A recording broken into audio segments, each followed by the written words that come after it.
Absolute trash angles here, but in this job we're re-drywalling a couple of walls, a ceiling, and then replacing, reusing the paneling, taking up that small pony wall, and then doing the exterior drywall in this small basement bathroom. We're also doing the interior ceiling and painting the floor.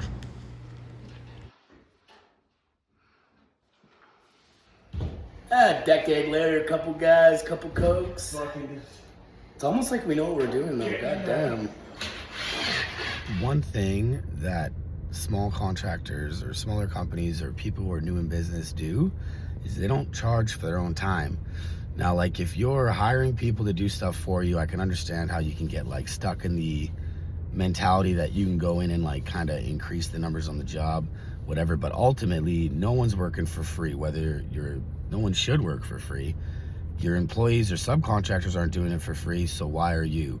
And if the argument is, well, there's no money on the job, well, then you're clearly bidding the job wrong. Like, let's not pretend that your magic math is right.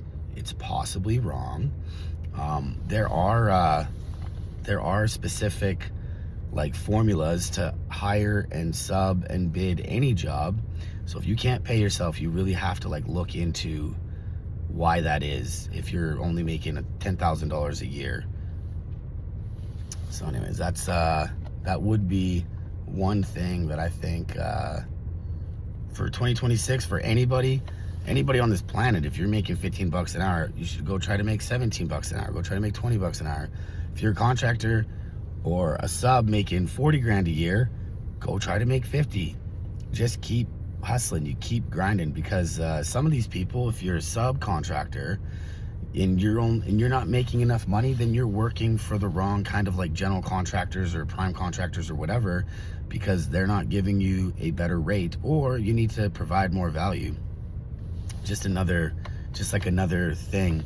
As a matter of fact, when I first started, we didn't offer like cabinets, drywall, texture, whatever, and so we would regularly lose these like awesome jobs because I could paint their house, but I couldn't do their cabinets, or I could paint their house, and then now I can paint their cabinets, but I couldn't do their texture. And like sometimes from a homeowner's perspective, they don't want 15 guys coming through their house, through their job. You're like interrupting their life anyways.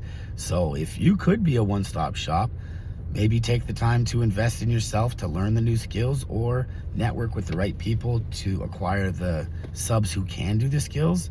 And from that way, you just have to find a way to pay the sub what they're worth, while they can also give you a bit of a break, because you got to make a bit of money too. Because again, you shouldn't be doing anything for free. If you're getting the people to work, you're providing the value of the paycheck, you should be making money from it, and you're organizing it. So just a couple things I think that are paramount for any type of business owner. That could be like any type of service business owner. It could be like cleaning, could be like HVAC, could be drywall, painting, could be carpentry, flooring, like whatever. Imagine a flooring guy who was good at also doing trim carpentry.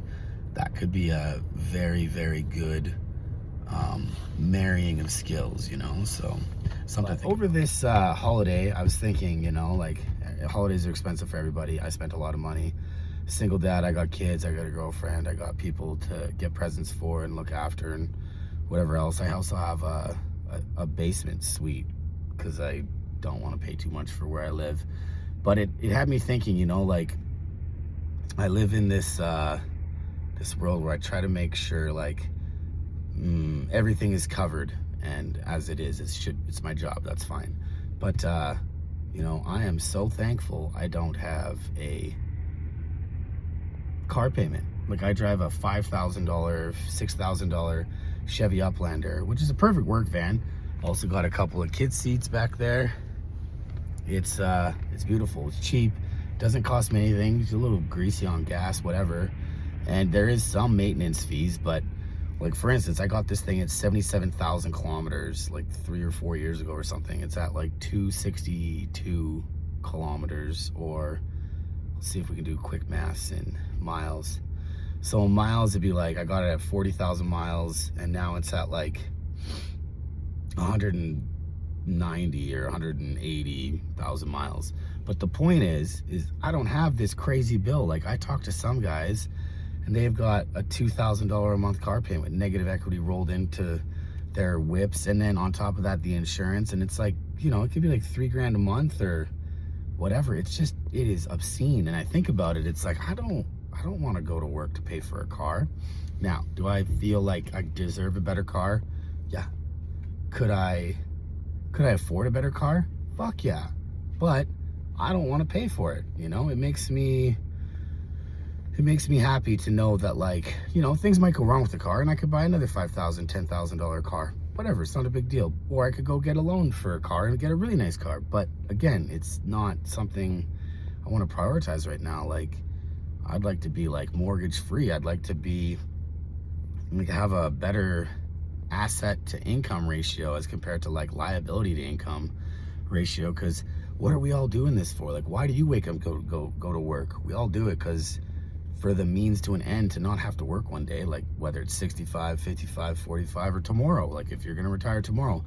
Point is though, is that, like, I think especially in like managing and running like a business, a service business, multiple businesses or whatever, you really got to think to yourself, like, what are your goals? And for me personally, my goals are to live a comfortable lifestyle, and I guess having a more inexpensive car, a cheaper, like a suited house. All of these things help me. But anyways, as it were, that's why I like my $5,000 car, $6,000 car. To me, it makes sense. They're reliable vehicles, you know, truthfully, and it's like, it's just one less thing to worry about. Now, will I get stuck with a $1,500 bill one time, two times? Sure, but that's way better than $2,000 a month every month. Like, fuck you, pay me from the bank. Like, I'm not interested in that whatsoever. So anyways, that's my 2 cents. $5,000 whips.